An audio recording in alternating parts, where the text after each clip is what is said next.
Bonsoir à tous. Nous avons le plaisir ce soir d'accueillir Jean-François Laguilloni dans le cadre du 25e anniversaire des rencontres cinématographiques et culture et cinéma.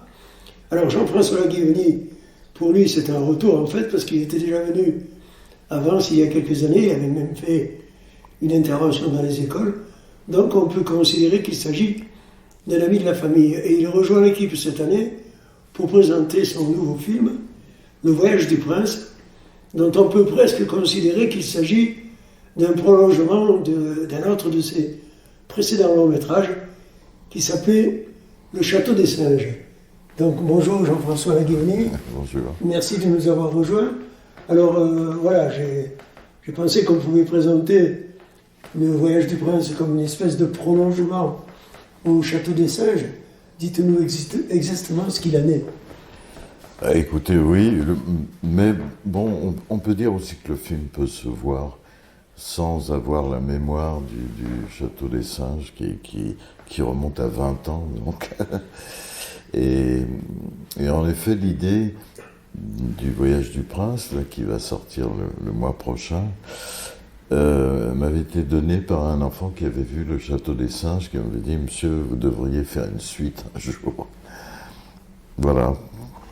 Et donc, vous avez décidé, aujourd'hui, enfin, il y a quelques temps, de vous repencher sur la question, si j'ose dire, et du coup, sur l'histoire, puisque dans ce nouveau film, que nous avons découvert tout à l'heure, on retrouve quelques similitudes, justement, avec l'ambiance du Château des Singes. Voilà, il y a un des personnages du Château des Singes que j'ai repris, qui était justement celui qui plaisait le mieux aux enfants, qui n'était pas le jeune garçon d'ailleurs du premier film, qui était le prince, c'est-à-dire le roi du château.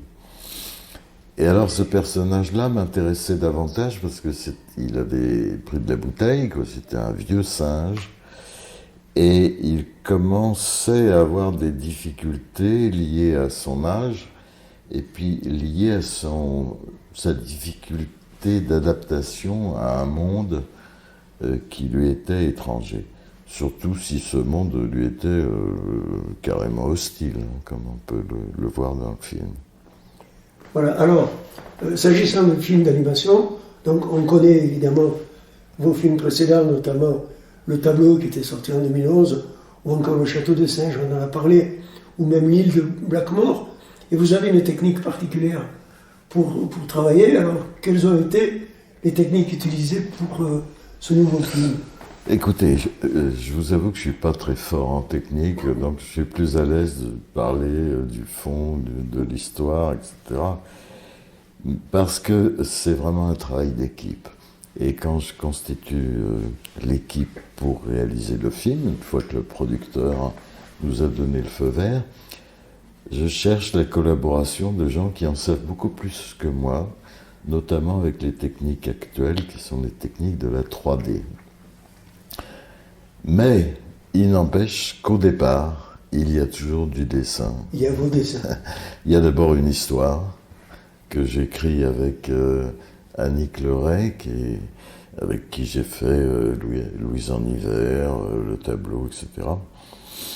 Et puis ensuite un certain nombre d'artistes dont j'estime beaucoup le travail, parce que ce sont des peintres, et avec lesquels on va déterminer le style graphique du film. Donc c'est vraiment un travail de collaboration. Alors revenons un petit peu au fond du film, puisque on se rend compte que dans l'histoire se développe la question du rapport à l'étranger qui avait déjà un petit peu été abordée dans Le Château des Singes. Oui, c'était un petit peu le même sujet, c'est-à-dire dans le premier film, c'est un jeune singe de la canopée qui est tombé chez des singes plus évolués, entre guillemets, du château, et qui le prenait pour un être primitif, ce qu'il n'était pas. Et là, c'est ce prince qui s'est lancé à partir de son château dans une expédition à la découverte d'un autre monde, et qui, lui, va tomber dans une civilisation plus proche de la nôtre, dans laquelle j'espère, on va se reconnaître, c'est-à-dire des singes avec un pouvoir industriel, économique et politique très, très, très dur, qui correspond un petit peu à la fin du 19e siècle chez nous. Ce sont aussi des singes, mais qui vont le prendre, lui, à son tour, pour un être primitif. Alors, s'agissant de la préparation du travail, je sais aussi que vous travaillez de manière collective, notamment pour préparer l'histoire. Donc, dites-nous comment cette histoire s'est mise en place. Alors, on a travaillé donc avec Annick Leray pendant près d'1 an. Et dès qu'on a eu un scénario, j'ai commencé à faire des dessins, des premiers dessins, dans la recherche d'une espèce de maquette de film. Un peu comme quand on fait la maquette d'un bateau que l'on veut ensuite construire avec des dimensions normales, mais on fait une maquette. Bon, ben pour un film c'est pareil. Donc je fais entre 2000 et 2500 petits croquis, chaque croquis correspondant à un plan du film. Et ensuite je photographie mes dessins, ensuite je fais le montage. Avec Annick, on commence à travailler sur les voix, on fait tous les personnages nous-mêmes. Et puis surtout je travaille avec la musique du film. Parce que ça, pour moi, c'est très important. C'est la musique qui va me donner la couleur des sentiments, si je puis dire. C'est l'aspect sentimental sur lequel je travaille avec la musique et avec la couleur. On commence à faire quelques planches comme ça. Alors, tout ça, c'est un travail où on n'est pas nombreux, 2, 3, 4 au maximum, pendant 1 an ou 2, avant que le film vraiment commence. Parce que pour faire un long métrage animé où il faut faire 24 images différentes pour faire une seconde de film, ben, il faut beaucoup de monde. Dans le Voyage du Prince, on a dû être une bonne centaine quand même. Et vous parliez tout à l'heure du travail sur la musique et du travail sur les voix. Et comment s'organise le casting pour les voix? Par exemple, quelles ont été les voix qui ont travaillé sur le Château du Prince?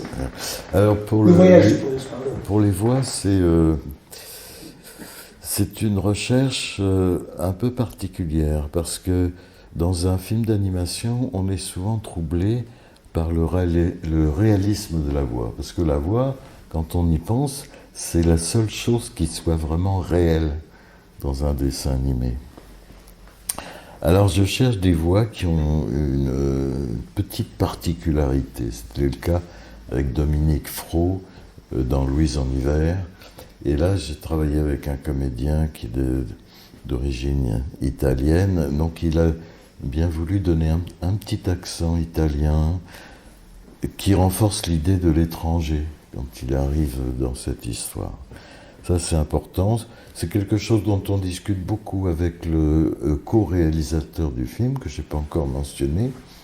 Il s'appelle Xavier Picard. Et c'est quelqu'un avec qui j'ai partagé la réalisation entière du film. C'est la première fois que je fais ça. Et vraiment, je suis très content de l'avoir fait. Oui, ça a l'air d'être une collaboration tout à fait complémentaire. Oui, oui, absolument, parce qu'il est beaucoup plus fort que moi en technique. Et on se rejoignait à peu près sur tous les éléments importants, la musique, la voix, le travail sur la couleur, etc. Alors, dans le film, donc, il y a une séquence tout à fait particulière et qui va intéresser beaucoup de gens, bon, en dehors de tout ce qu'on voit sur le plan de la découverte des couleurs. Notamment, il y a plusieurs couchers de soleil magnifiques, mais également cette fameuse séquence à l'Académie des sciences qui a dû vous demander une préparation un peu particulière. Oui, mais en même temps, c'était le plus amusant pour nous, parce que on a créé des personnages qui sont un peu plus caricaturaux, donc ils sont plus faciles à dessiner. Hein. Les dessinateurs vous diront toujours que c'est avec les vilains qu'ils se régalent le plus. Alors ce ne sont pas des vilains, ce sont des gens un peu stupides, malgré leur grande connaissance des sciences. Et ils vont avoir un comportement absurde, selon moi. Il y a une phrase que j'ai malheureusement coupée par inadvertance dans le film. À un moment, le prince, quand il s'adresse à l'Académie des sciences, qui le méprise, et il leur dit vous savez, j'ai découvert chez vous une ville extraordinaire, avec des inventions extraordinaires, etc. Quelle merveille! Comment avez-vous fait pour découvrir la certitude? Alors, les autres le regardent complètement. Oui, la certitude d'être supérieur aux autres singes de la planète. Voilà. Donc ça résume un petit peu les rapports. Qui, à la fois, un petit peu comme il y avait au XVIIIe siècle, chez des écrivains comme Voltaire, Rousseau, etc., les écrivains des Lumières, qui prenaient souvent l'exemple des Indiens ou des gens d'une culture méprisée, parce qu'on ne la connaissait pas, et qui arrivaient en France à la cour et qui se moquaient un petit peu de la supériorité affichée du monde occidental. Alors voilà pour le voyage du prince que nous avons découvert aujourd'hui, mais qui sortira le 4 décembre. Mais au programme des 25e rencontres, il y aura aussi une séance consacrée à vos premiers courts-métrages, qui remontent pour certains à une quarantaine d'années. Mais je voudrais qu'on en dise deux mots. Est-ce que vous pouvez revenir un petit peu sur cette époque, notamment sur l'époque de la traversée de l'Atlantique à la rame, qui avait été récompensée par la caméra, par la Palme d'Or du court-métrage à Cannes? Oui, ça me fait très plaisir parce que c'est l'agence du court-métrage en France qui, avec l'aide du CNC, a repris tous mes films, les films que j'ai faits à partir des années 60 dans les années 80, avec Paul Grimaud pour commencer, puis ensuite par moi-même, en un seul programme. En fait, il y a un programme aussi un petit peu à part, davantage pour enfants, où on a retiré la traversée de l'Atlantique à la rame, qui embête un peu les enfants parce qu'ils ne le comprennent pas. Voilà. Mais les films ont été restaurés, numérisés, ce qui fait qu'ils peuvent passer maintenant dans les salles. Donc, qui dit film d'animation dit livre. Je suppose qu'il y aura un livre pour accompagner le voyage du prince. Oui, il va y avoir un livre aux éditions de l'Œil qui reprend tous les dialogues, parce que je me suis rendu compte que les spectateurs ont apprécié le travail qui a été fait sur les dialogues. Et puis, mais sous forme de conte. J'ai retrouvé le conte initial, celui que j'avais écrit comme ça, non pas sous forme de scénario, mais sous forme littéraire. Et puis les plus belles images du film qui vont paraître dans ce livre s'appelle Le Voyage du Prince, tout simplement.